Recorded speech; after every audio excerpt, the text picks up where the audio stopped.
In the field of military theory, the operational level of war represents the level of command that connects the details of tactics with the goals of strategy. In Joint U.S.military doctrine, operational art is the cognitive approach by commanders and staffs, supported by the skill, knowledge, experience, creativity, and judgment, to develop strategies, campaigns, and operations to organize and employ military forces by integrating ends, ways, and means. Quote, "It correlates political needs and military power. Operational art is defined by its military-political scope, not by foresize, scale of operations or degree of effort. Likewise, operational art provides theory and skills, and the operational level permits doctrinal structure and process." Background. During the 18th and early 19th centuries, the synonymous term grand tactics was often used to describe the maneuvers of troops not tactically engaged, while in the late 19th century to the First World War and through the Second World War, the term minor strategy was used by some military commentators. Confusion over terminology was brought up in professional military publications that sought to identify slightly different shades of meaning, such as tactics, major tactics, minor tactics, grand strategy, major strategy, and minor strategy. The term was not widely used in the United States of Britain before 1981, when it became much discussed and started to enter military doctrines and officer combat training courses. Application. Operational art comprises four essential elements: time, space, means, and purpose.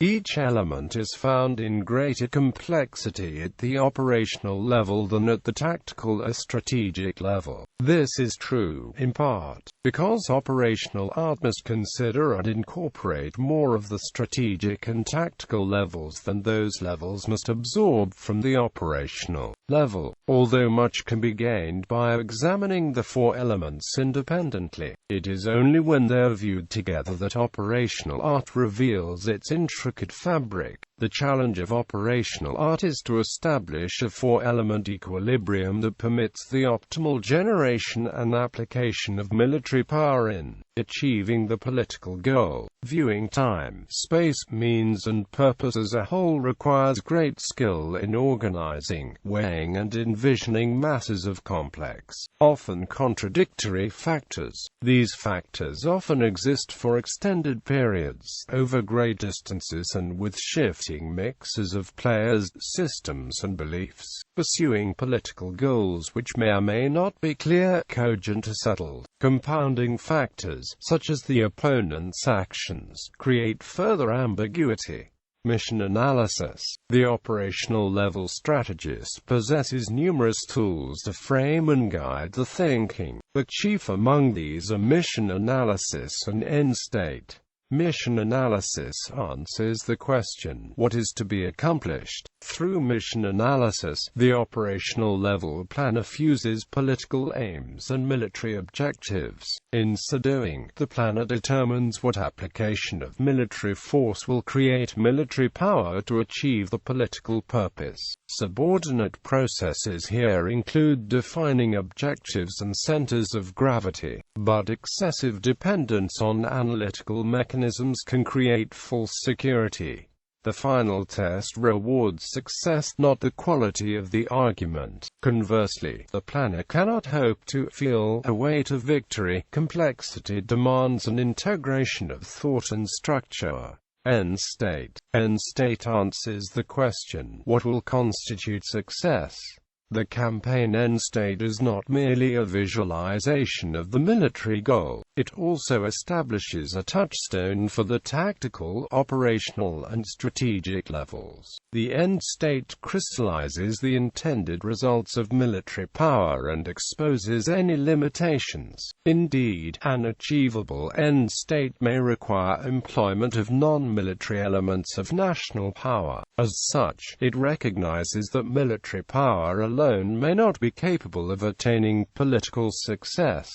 Skills required. Operational level strategy must continually inventory and weigh time, space, means and purpose, extrapolating from them outcomes and probabilities. To accomplish this, practitioners need both skill and theory, experience and knowledge. At the operational level, skills and experience must usually be developed indirectly through formal training, military history and wargaming. Success at the tactical level is no guarantee of success at the operational level. Mastery of operational art demands strategic skills. Without a strong grounding in the theory and application of operational art, a successful tactician has little hope of making the demanding leap from tactics. The operational level strategist must see clearly and expansively from the foxhole into the corridors of national coalition authority. They must be aware of the plausibility and coherence of strategic aims, national will and the players who decide them. Successful operational art charts a clear, unbroken path from the individual soldier's efforts to the state or coalition's goals.